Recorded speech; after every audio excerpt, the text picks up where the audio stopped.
Bismillahirrahmanirrahim. Assalamualaikum warahmatullahi wabarakatuh.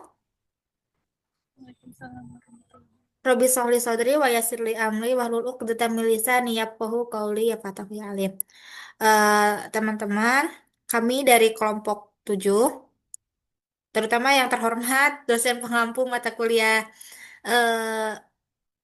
AI for Education, Pak Alvin Yanuar Rahman, MOR, dan teman-teman, kali ini kita dari kelompok 7 yang dianggotakan saya sendiri Siti Nur Apni, ada Tiara Putri Nabila, dan Yuli Yulianti. Di sini kami akan membahas tentang teknologi computer vision pada pelayanan pengajaran kalau nggak salah. Nah, langsung saja. eh, saya akan menjelaskan tentang computer vision dalam pendidikan dan pengajaran. Nah, computer vision ini merupakan suatu alat pengembangan dari kecerdasan buatan. Nah, Computer vision ini merupakan salah satu ya pengembangan dari AI untuk AI. Nah, salah satu contoh dari computer vision ini dalam bidang pendidikan itu seperti adanya eh, AR dan VR, augmented reality dan virtual reality. Nah, computer vision ini dalam bidang yang mempelajari bagaimana si komputer itu dapat melihat dan memahami dunia nyata di sekitarnya, seperti manusia. Nah, computer vision ini menggunakan teknik-teknik matematis dan statistik untuk ekstraksi informasi dari gambar, dari video seperti bentuk, ukuran, dan lokasi objek. Nah, kan tadi ada katanya itu untuk memahami dunia nyata di sekitar seperti manusianya, seperti si contohnya itu dapat diaplikasikan dalam bentuk AR atau VR. Nah, kan dalam aplikasi itu dapat memungkinkan siswa itu untuk berinteraksi langsung dengan objek tersebut. Nah, terus dalam Computer vision ini terdapat tantangan dan hambatan yang dapat diketahui. Yang pertama itu ketersediaannya infrastruktur. Jadi, tidak semua sekolah itu merata yang memiliki fasilitas-fasilitas yang lengkap. Lalu biayanya itu dia tidak semua sekolah itu sama yang memiliki pembiayaannya itu besar. Pasti adanya yang apa ya? Si biayanya itu di apa ya namanya tuh ya dihemat-hemat gitulah buat sekolahnya. Nah, lalu ada kehandalan teknologi. Nah, teknologi satu dengan teknologi yang lain itu memiliki kelebihan ataupun kecerdasannya masing-masing. Nah, lalu ada privasi dan keamanan data. Nah, namanya teknologi juga kadang data yang kita simpan itu bisa bocor sampai ketahuan sama orang lain. Lalu pelatihan dan keterampilan guru. Nah, di sini harus penting eh, menjadi seorang pendidik itu dalam era digital itu harus pandai menggunakan dalam teknologi. Terus konten yang relevan, terus kesetaraan akses, interaksi manusia dan teknologi, kebijakan dan regulasi, dan penerimaan dan penolakan. Karena ya tidak semua teknologi itu dapat diterima oleh masyarakat ataupun ditolak oleh masyarakat. Lalu ada teknologi computer vision dalam pelayanan pengajaran. Nah, contohnya itu ada pengenalan wajah untuk keamanan dan partisipasi. Nah, kalian pernah lihat gak di contohnya itu contoh nyatanya di fakultas fakultas ada akses buat absensi dosen. Nah, itu kan ada fingerprint sama ada akses buat pengenalan wajah. Nah, nanti si wajahnya itu diperlihatkan ke layar. Apa ya, kecil, kotak kecil gitu. Nah, nanti tuh si sistem yang mendeteksi wajah kita, jika kita itu bagian dari itu, si sistemnya itu bakalan bicara absen Anda tersimpan kalau nggak satu pokoknya ada ucapan dari si teknologi itunya. Lalu pengenalan gaya belajar, interaksi antar siswa, penilaian otomatis. Nah, penilaian otomatis ini seperti lembar UTBK yang kalian pas dulu tuh harus ini, harus pakai pensil yang 2B, Faber Castell itulah yang bisa mendeteksi si hasil jawabannya itu. Nah, nanti tuh si sama gurunya tuh dapat di-scan. Jadi tidak repot-repot harus lihat kunci jawaban, tapi cukup dengan scan tersebut. Dan itu dapat salah satu bentuk dari computer vision mendeteksi benar salah dalam jawaban tersebut. Terus pantauan perilaku siswa bisa dilihat dari CCTV.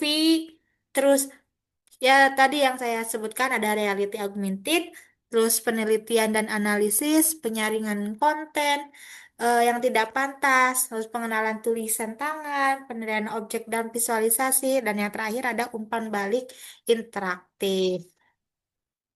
Dari pematerian saya cukup sekian. Dilanjut dengan pemateri berikutnya. Terima kasih kepada moderator. Selanjutnya ada materi tentang tantangan teknologi computer vision dalam pengajaran. Nah, ada beberapa tantangan di sini itu. Yang pertama itu ada privasi dan keamanan data. Jadi, tantangannya itu kamera dan sistem pengenalan wajah mengumpulkan data sensitif seperti citra wajah, ekspresi, dan kebiasaan siswa. Nah, tantangannya itu beresiko gitu kebocoran data atau penyalahgunaan informasi pribadi sangat tinggi jika tidak ada perlindungan yang ketat gitu. Terus yang kedua ada akurasi dan bias algoritma. Algoritma computer vision dapat bias terhadap ras, warna kulit, atau ekspresi tertentu. Nah, jadi tantangan di sini itu kesalahan pengenalan wajah dapat menyebabkan ketidakadilan seperti salah identifikasi siswa atau penilaian emosi yang keliru.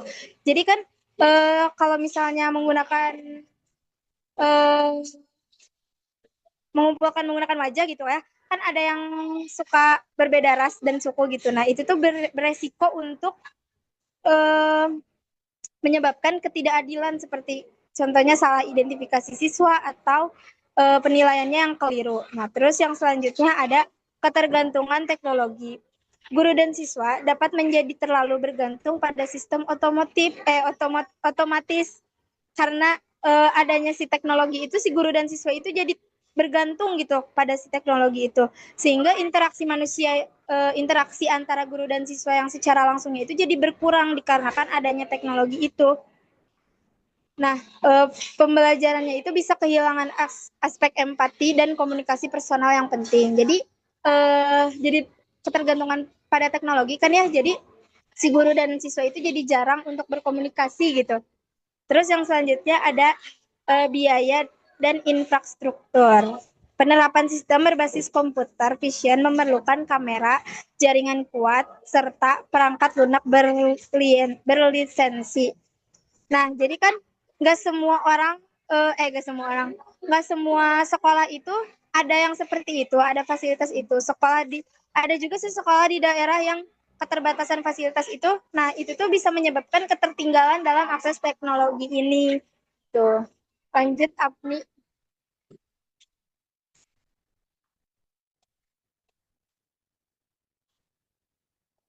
Yang selanjutnya ada masa depan pengembangan teknologi komputer. Yang pertama ada personalisasi pembelajaran.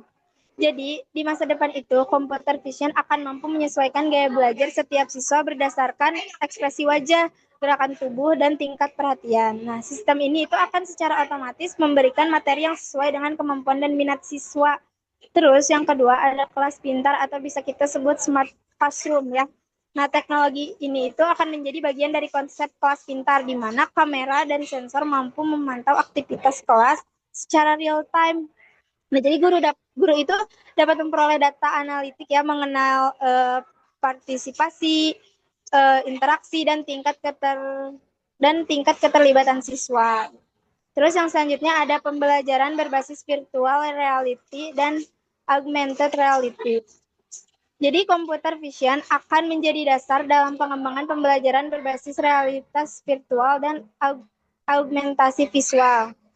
Jadi pembelajaran berbasis virtual reality ini itu siswa itu bisa berinteraksi dengan objek 3D, mengenal gambar nyata dan belajar secara lebih imersif. Terus yang selanjutnya ada asisten guru cerdas atau bisa bahasa Inggrisnya itu AI teaching assistant. Di masa depan itu, sistem computer vision dapat bekerja sebagai asisten pengajar otomatis yang membantu memantau kelas atau mengoreksi tugas berbasis visual atau juga bisa hingga memberikan laporan perkembangan siswa menggunakan si asisten guru cerdas ini gitu. Terus yang terakhir ada integrasi dengan big data dan analitik pendidikan.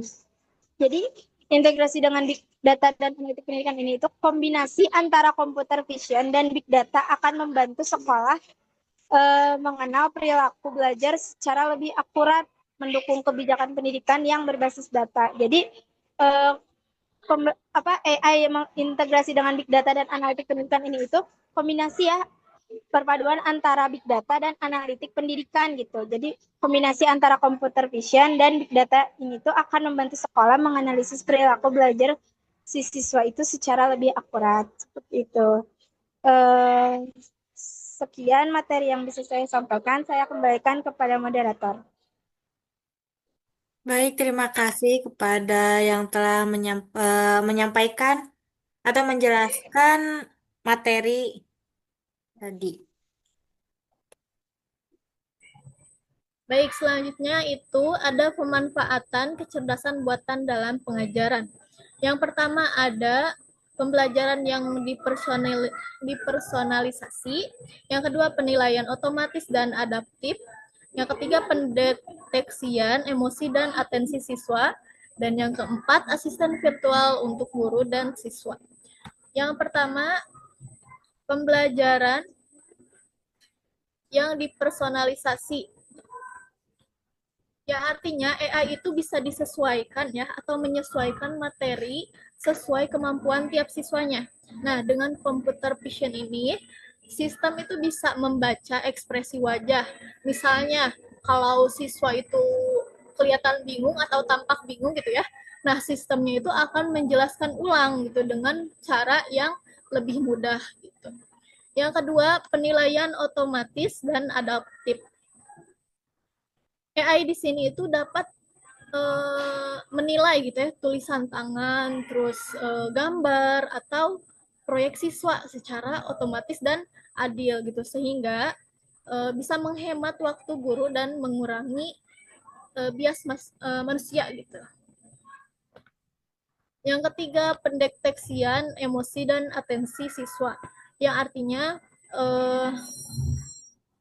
AI ini tuh bisa memantau gitu ya, apakah siswanya fokus atau mulai bosan gitu melalui ekspresi wajah dan gerak mata mereka. Nah, sehingga guru tuh tahu gitu kapan mereka tuh harus mengganti metode belajarnya. Yang keempat, asisten virtual untuk guru dan siswa. Nah, di sini ada chatbot. Chatbot pendidikan itu bisa membantu menjawab pertanyaan siswa kapan aja gitu ya. Nah, serta bisa memberikan penjelasan tambahan sesuai ekspresi dan kebutuhan siswanya. Selanjutnya,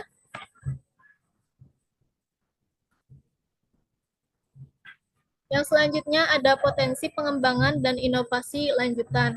Yang pertama ada kelas pintar berbasis visual, yang kedua ada interaksi berbasis gerakan, dan yang ketiga ada integrasi dengan augmented, yang keempat ada inovasi inklusif untuk pendidikan khusus. Yang pertama ada kelas pintar atau smart class ya, atau berbasis visual. Nah, maksudnya itu ruangannya dilengkapi sensor visual gitu ya, yang memantau aktivitas dan menyesuaikan kondisi kelas agar lebih nyaman gitu. Apakah suara saya terdengar jelas? Jelas-jelas. Yang kedua ada interaksi berbasis gerakan. Nah, artinya di sini siswa itu bisa mengontrol pembelajaran gitu, hanya dengan gerakan tangan. Misalnya, mengganti slide gitu ya dengan melambaikan tangan. Gitu. Mengganti PPT bisa hanya dengan melambaikan tangan saja gitu. Yang ketiga ada integrasi dengan augmented.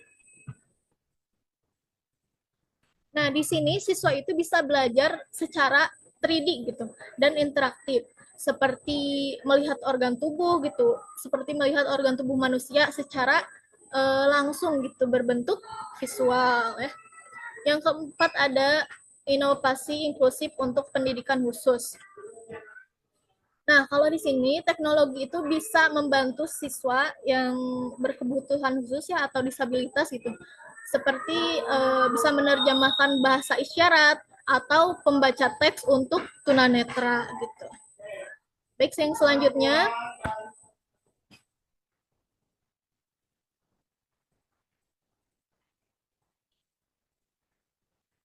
ada tantangan dan harapan. Yang pertama tantangan yaitu ada keterbatasan infrastruktur ya.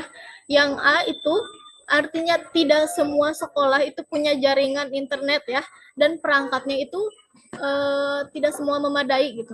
Sehingga penerapan AI ini belum bisa merata gitu di semua daerah atau di semua sekolah.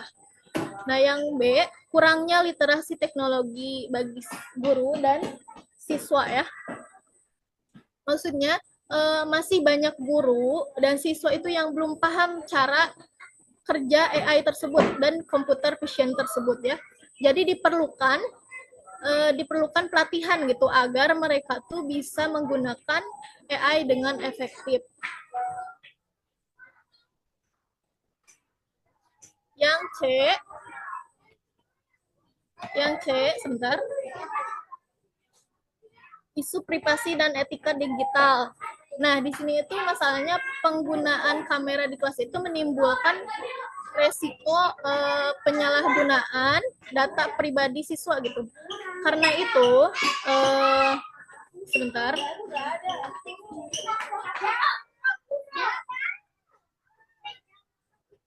Karena itu, sekolah itu perlu aturan gitu ya, aturan yang jelas agar penggunaan teknologi itu tetap aman dan etis gitu ya. Jadi enggak sembarangan menyebarkan privasi siswa atau gurunya gitu. Untuk harapannya selanjutnya, untuk harapannya yang pertama ada teknologi sebagai mitra bukan pengganti guru. Ya, maksudnya tuh AI maksudnya tuh AI diharapkan bisa membantu guru gitu ya dalam menilai dan menganalisis pembelajaran. Jadi bukan untuk menggantikan peran gurunya, tapi peran gurunya gitu dalam membimbing dan membentuk karakter siswa, tetapi untuk membantu saja. Yang B, pendidikan yang lebih inklusif dan humanis. Maksudnya itu AI diharapkan ya dapat membantu siswa gitu yang berkebutuhan khusus dan memperluas akses belajar bagi semua anak.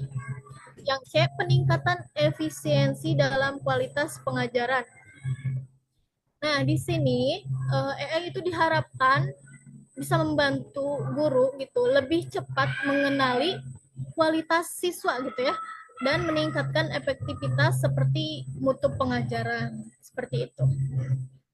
Baik, cukup sekian materi dari saya. Dikembalikan lagi kepada moderator. Baik, terima kasih yang telah memaparkan materi terakhir. Eh, Teman-teman di sini, alhamdulillah materi sudah tersampaikan semuanya. Jika ada yang kurang dipahami atau ingin bertanya, bisa di apa ya disampaikan pada saat nanti Zoom atau enggak ditulis dalam kolom komentar di YouTube yang akan kami share di YouTube. Terima kasih. Mohon maaf bila ada kesalahan. Wassalamualaikum warahmatullahi wabarakatuh.